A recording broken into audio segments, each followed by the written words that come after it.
Un saludo y bienvenidos a esta nueva presentación.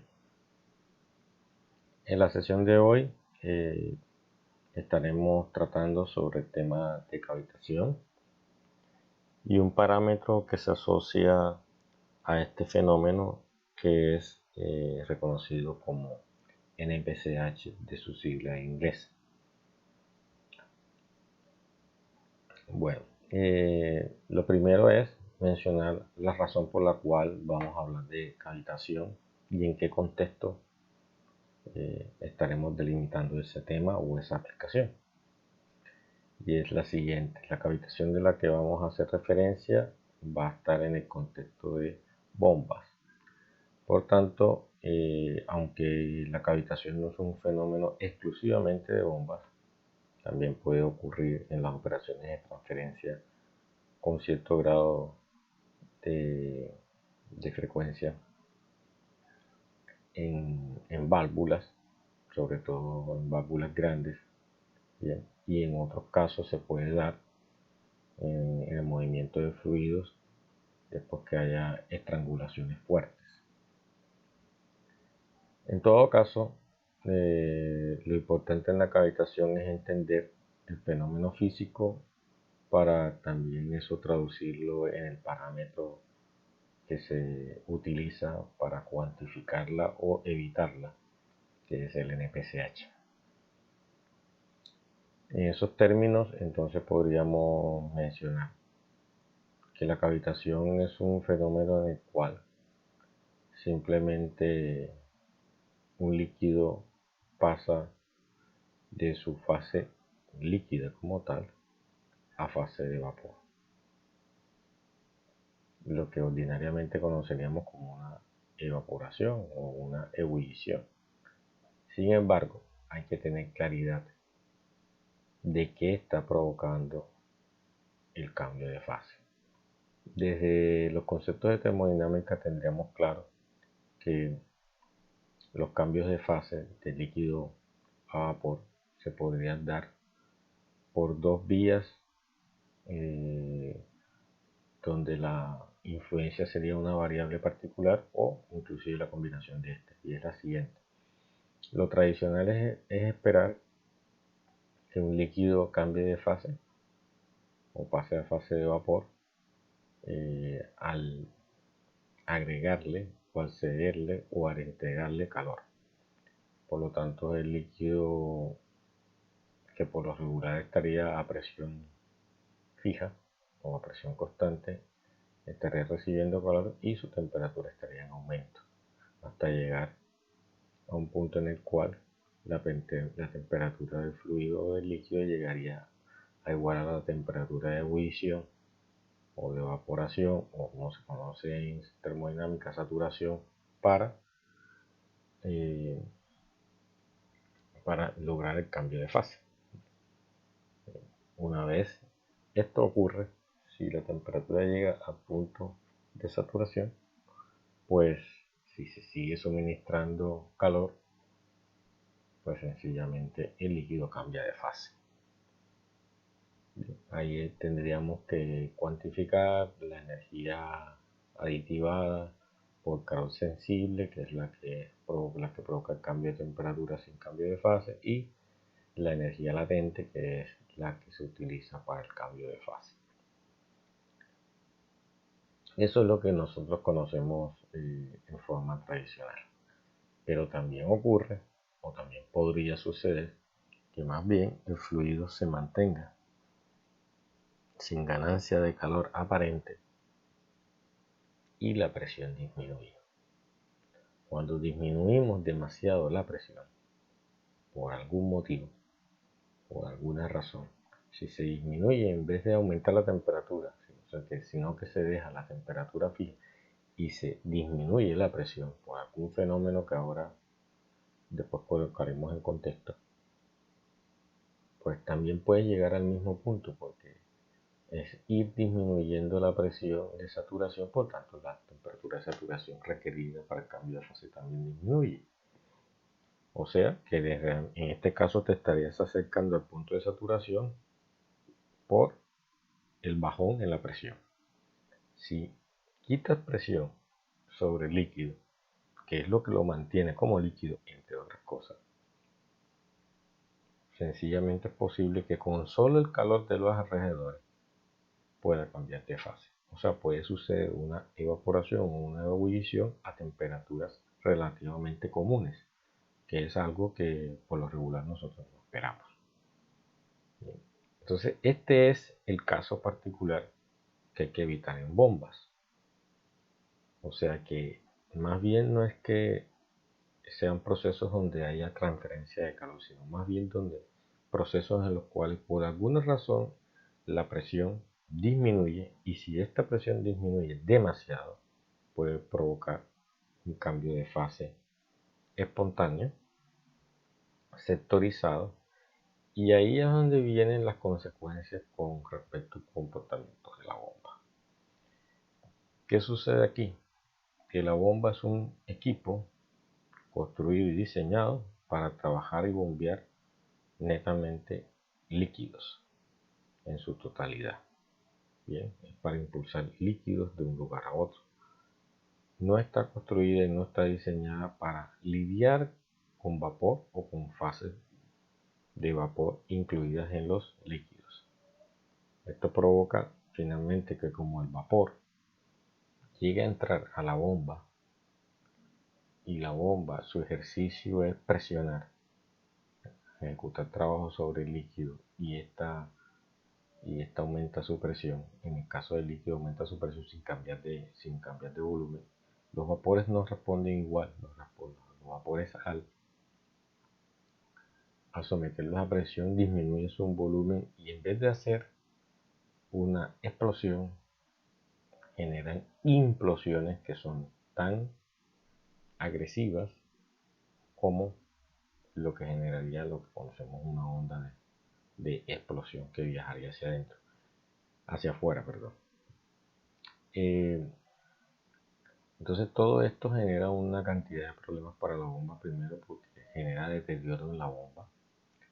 Segundo, porque cambia las condiciones operacionales. Al haber un vapor en la línea genera que ocupe más volumen de lo que su líquido correspondería, y por tanto el caudal comienza a fluctuar. Los medidores comienzan a sufrir. El sonido por cavitación se comienza a denotar en el comportamiento de la bomba. El fluido se va a comenzar a calentar por las implosiones que se están generando dentro de la bomba. En fin, el asunto no es que sea un problema que haya vapor en la línea junto con el líquido, sino que ese vapor pase por la bomba, que es lo que genera todos estos problemas que he comentado.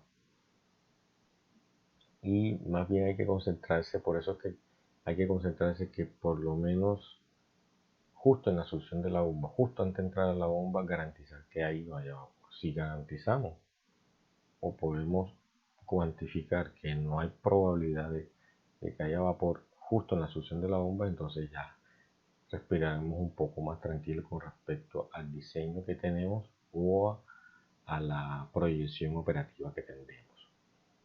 Bien.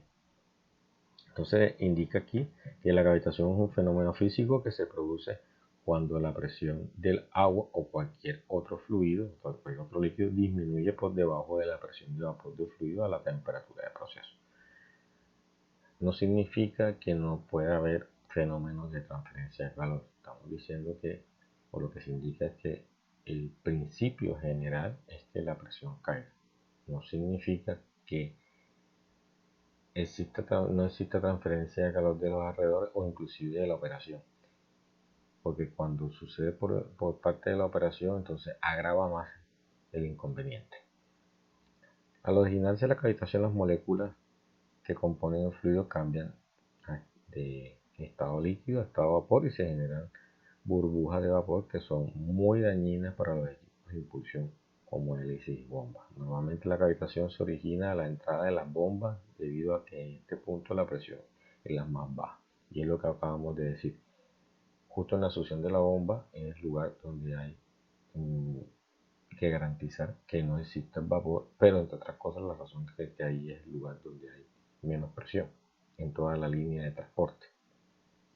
Recordemos que la bomba succiona, y para poder generar succión o para poder darse la succión, normalmente lo que hace es disminuir la presión, como un ejercicio cotidiano. La presión y la succión de una bomba puede decrecer debido a diferentes causas. Por ejemplo, como dice, baja presión en la entrada de la bomba porque la succión se produce en puntos muy bajos. Altas velocidades de flujo que hacen que la temperatura disminuya.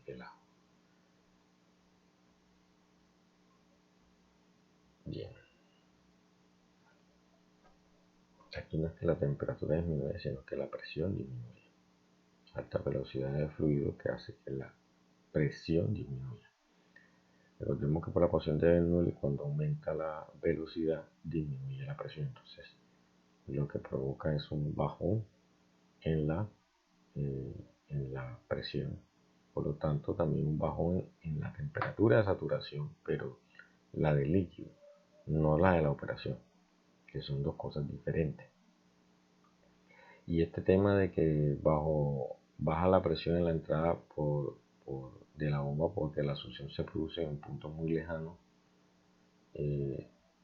significa que de pronto la bomba está succionando de sitios demasiado distantes, para lo cual entonces le queda es bajar la presión para poder traer ese fluido hasta ese punto, o inclusive si lo está succionando más bien, no tan lejanamente, pero también de pronto lo está succionando desde abajo, y eso provoca que haga un esfuerzo adicional para poder levantarlo, tal cual como hace una persona cuando va a tomar una bebida con un pitillo.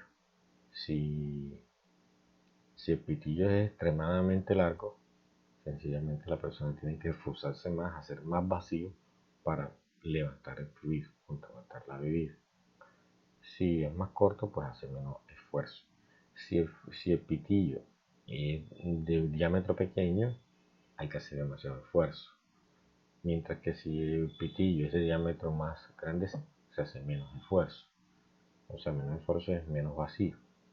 Si el fluido es demasiado viscoso, cuesta más levantarlo también. Si es menos viscoso, es más fácil. Y así hay una cantidad de elementos que provocan cambios y que perjudican la operación. Habitualmente en la industria, cuando se desea adquirir una bomba C, se debe comprobar que el fenómeno de cavitación no tendrá lugar en la instalación. O sea, hay que garantizar que bajo lo que se tiene pensado proyectar o instalar no cavite. Para ello se utiliza un término, ahora sí, que es el NPCH, que es Net Positive Suction Head, que es la carga neta de aspiración positiva, traducido en el español, o normalmente, como me gusta indicarlo a mí, cabeza neta de succión positiva.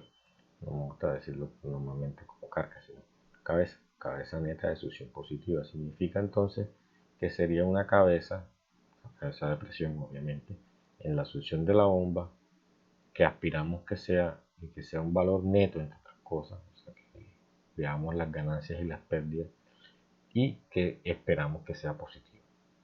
Nunca vamos a esperar que ese valor neto sea negativo o cero, porque entonces ahí vienen los problemas. Bien. Los fabricantes proporcionan el NPCH requerido por la bomba en función del caudal. Eso quiere decir que el fabricante entrega información de que la bomba necesita cierto nivel de NPCH para que no cavite. Y esos son datos que son en tablas o que se dan en tabla o que se dan en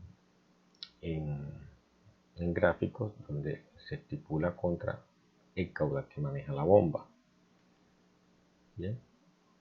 Estos datos son experimentales y la información que trae la bomba a ese NPCH que trae la bomba se le llama NPCH requerido.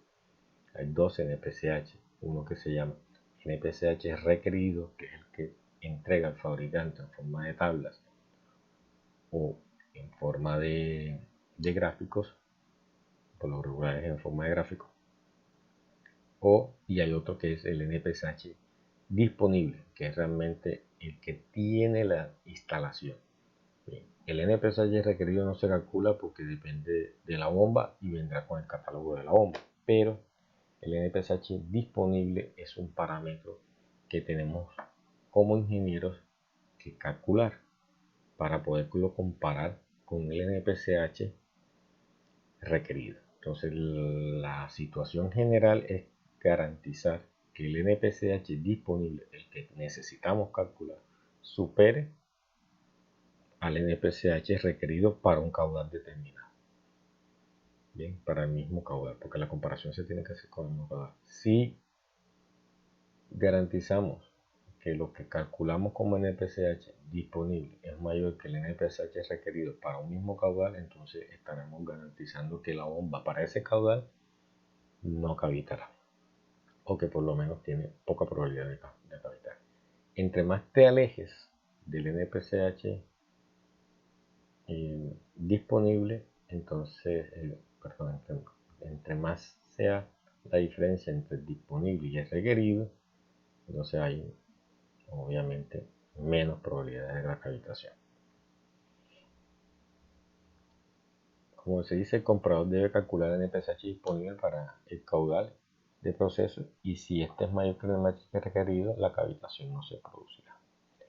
En la siguiente figura se representa la entrada de una bomba, el punto O, bien, en donde se aspira la bomba. El punto E es la entrada de la O, sería la captura en la succión. E sería la entrada a la bomba. La bomba sería como la letra X, un punto intermedio entre la bomba.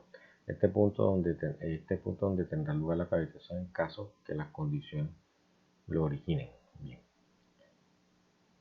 Entonces el NPCH disponible a la entrada de la bomba se determina en la siguiente expresión, que necesitamos calcular. Se calcula como la presión de vapor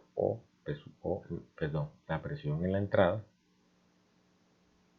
acá en el nivel de líquido, menos la presión de vapor dividido entre densidad de gravedad más la velocidad que se da en este punto O al cuadrado sobre 2 veces la gravedad, que es la cabeza cinética en ese punto, más la altura O menos las pérdidas por fricción y accesorios que existan entre el recorrido de la toma O hasta la entrada de la bomba. Bien, esto es una forma simple y sencilla, pero que proviene del hecho de restar lo que es la cabeza de succión, en este punto E, menos la cabeza de vapor. Bien, el NPCH es esa diferencia, el NPCH solo. Luego después hay que compararlo con el requerido, eso es otra cosa, otro elemento. Entonces, de un balance de energía entre O y E podríamos derivar a que es igual la cabeza de energía neta en E, que serían las tres formas de energía, la de succión, la de presión, la de cinética y la altura, y se despeja de ahí para poder sacar la diferencia. Bien, que vendría siendo lo que aparece acá. Bueno, aquí se dice que se está restando, pero bueno,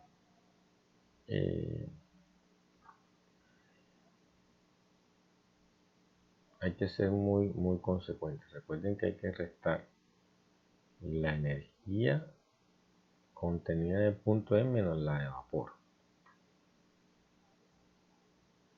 ¿Ok? Pero eso tiene una traducción con respecto al punto O si hacemos en balances de O hasta E. Es importante decir dos elementos antes de pasar. Los balances de energía que tengan que ver con cavitación tienen unas condiciones. Uno, los balances de energía que tengan que ver con cavitación necesariamente, condición 1, tienen que ser balances de energía con presiones absolutas, no con presiones manométricas.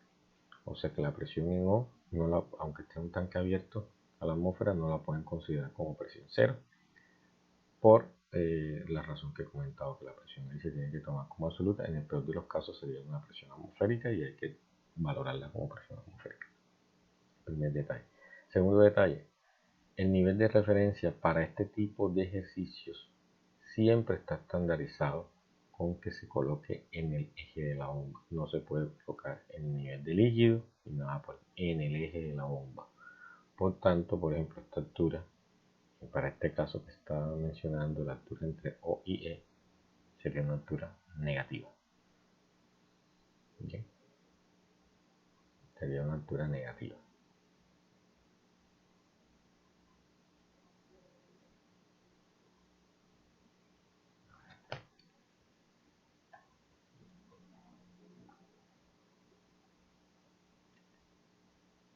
Recordemos entonces que el NPCH requerido se determina mediante ensayos por el fabricante. Se expresa analíticamente como la presión en la zona del punto mínimo de mínima presión más la altura cinética en ese punto.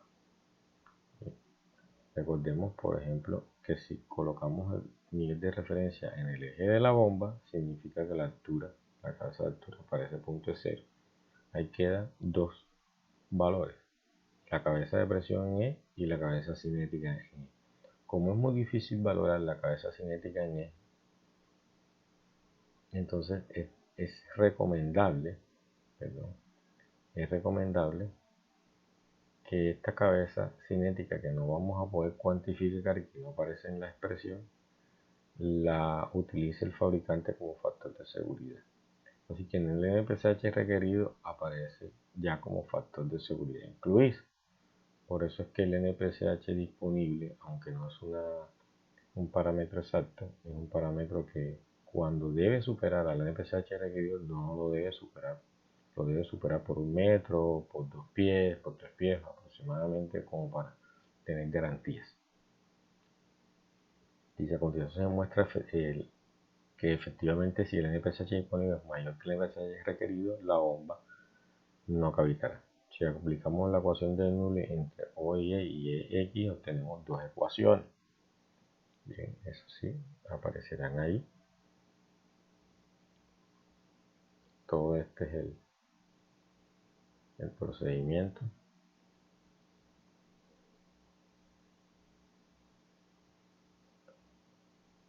Y hay que tener en cuenta la cantidad de energía que en este fenómeno sucede. Lo que tenemos que garantizar finalmente es que esta expresión que aparece aquí hace falta un valor importante. Habíamos mencionado HOE. Bueno, la altura sí está aquí, no, sí está ahí todo. Recuerden que el HOE no solamente es la pérdida de energía por fricción desde O a E, también incluye la pérdida de energía de accesorios entre O E si los tenemos dispuestos. Entonces la expresión la podemos ver como el seguimiento de la energía en el punto O igualada a la de la entrada, que es lo que dijimos del balance entre OE y EX.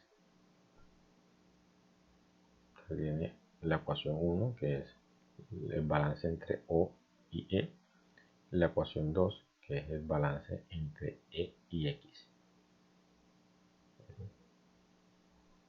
Hay un tramo que es igual, que es la cabeza de energía en la entrada. En las dos ecuaciones, de un lado está en el lado derecho, de la otra ecuación 2 está en el lado izquierdo. Ese tramo es el que se puede reemplazar, combinar la ecuación 1 y la ecuación 2. Bueno, entonces si P sub X es menor que P sub V, que la presión de vapor, que la presión en X, recordemos dónde es X. X es un punto central de la bomba. Si la presión en X o la cabeza de presión en X es menor que la presión de vapor, aplicando la ecuación 2, esta es la condición, se reemplaza todo lo que es la ecuación 2 y se obtiene la expresión. Entonces, si se aplica la ecuación 1, se reemplaza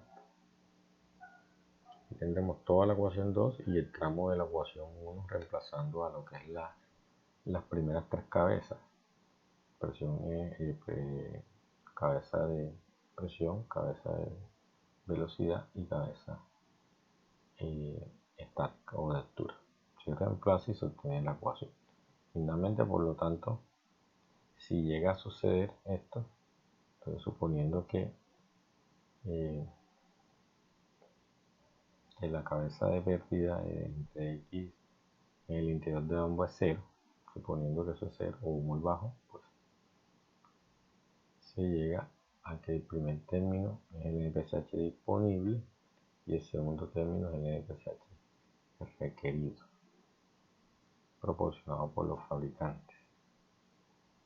Consecuentemente, si se producirá la cavitación, entonces hay que garantizar que lo que calculamos, que es todo lo del lado derecho, perdón, lo del lado izquierdo, sea mayor que lo que te entrega el fabricante, que ya es un número, no es que el fabricante te escriba, te dé un valor de X al cuadrado, no, te da el valor de cuánto es el requerido, una cabeza requerida para ese caudal.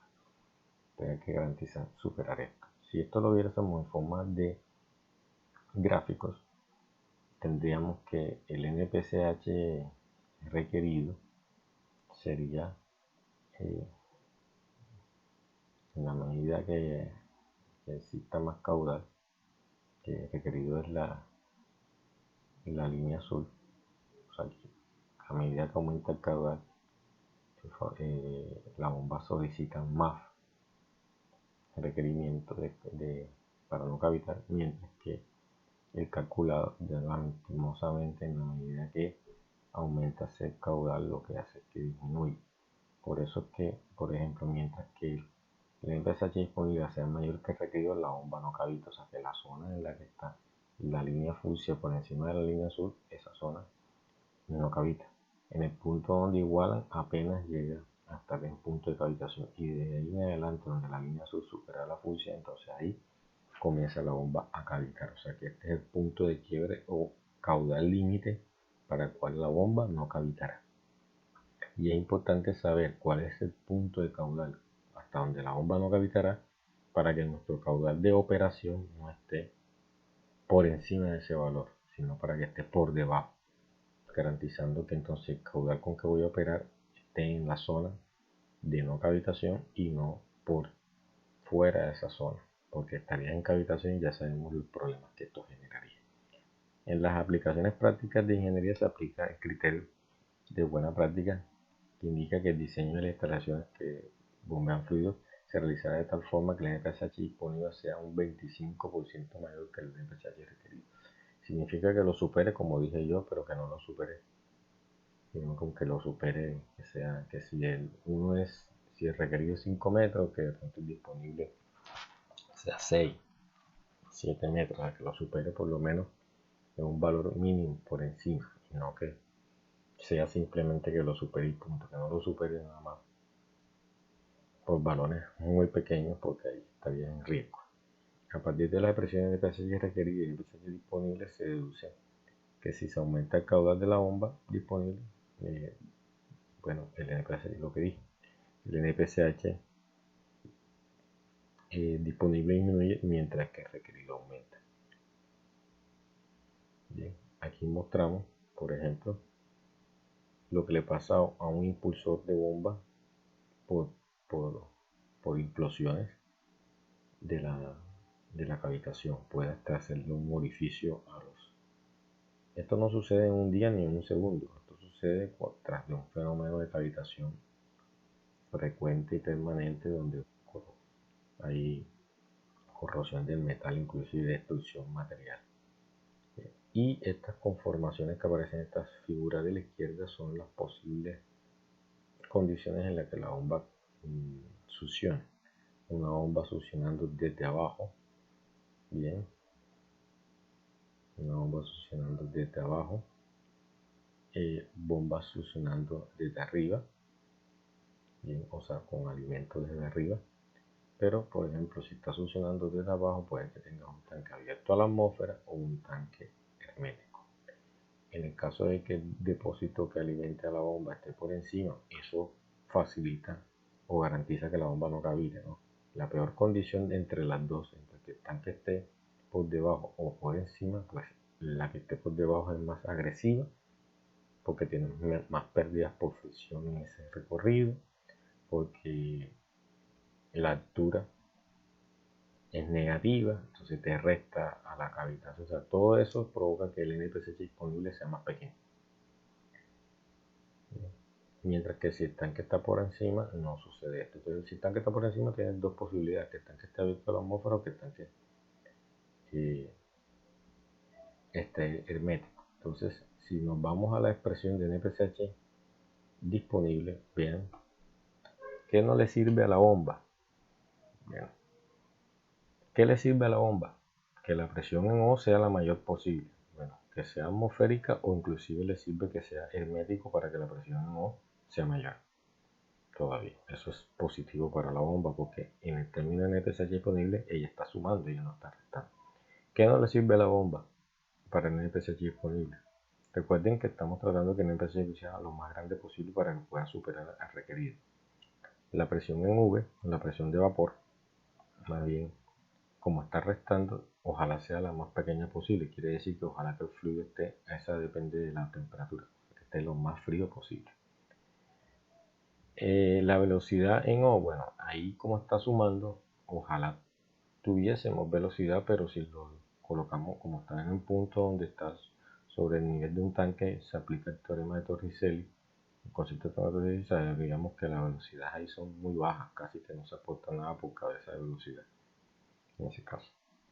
La altura O, pues ahí es lo que yo acabo de comentar. Si el depósito está por debajo y el nivel de referencia está fijado, como siempre debe estar en el eje de la bomba, entonces la altura O para este caso va a ser negativa. Cuando lo reemplacemos aquí está más ZO, por lo tanto te resta disponibilidad en vez de aportarte. Cuando el tanque está por encima, entonces la altura O es mayor a la altura E, y por tanto ahí tendremos un valor positivo y eso aumentaría la disponibilidad en vez de disminuir. Las pérdidas por fricción entre recorrido están restando, y hay que generar que estas en las que más hay que trabajar sean lo más pequeñas posible. Para esto, entonces, por ejemplo, esta es la explicación de que las bombas, por lo regular, las bombas ya grandes, succionan con un diámetro mayor que con el que descargan. Esto es para garantizar que las pérdidas por fricción sean lo más pequeñas posible, ya que en las pérdidas por fricción, recuerden que el diámetro están dividiendo, así que si el diámetro es más grande, provoca que las pérdidas por fricción sean más pequeñas, ya que están restando. En el caso de la longitud, por eso también es importante que la longitud sea lo más pequeña posible. Bien, entonces hay una cantidad de factores geométricos que ayudan a esto. Tampoco podemos aumentar el diámetro a nuestro gusto, porque si aumentamos el diámetro significa, entre otras cosas, que los costos de la bomba van a aumentar. Entonces la relación hay que guardarla de acuerdo al diseño. Bien, eso es todo por esta presentación. Muchas gracias por su atención.